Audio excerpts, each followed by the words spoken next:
अच्छा देखो गल के क्यों कहना बात क्या खास नहीं कोई नहीं बैठ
इससे थोड़ा नवी की थोड़े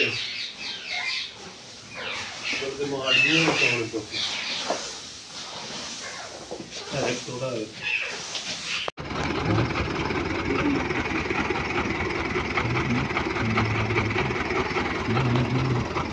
काफी दिन बना था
सलीम साहब की तैयारी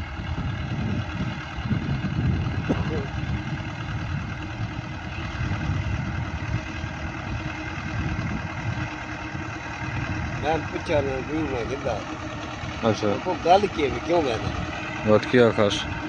नहीं कोई नहीं बैठ बैठा जा अगले बार में बात पूछा मैं तो यार तो गल हो नहीं घर वाली आपके ही बात ये होनी जती नहीं है कोई अच्छा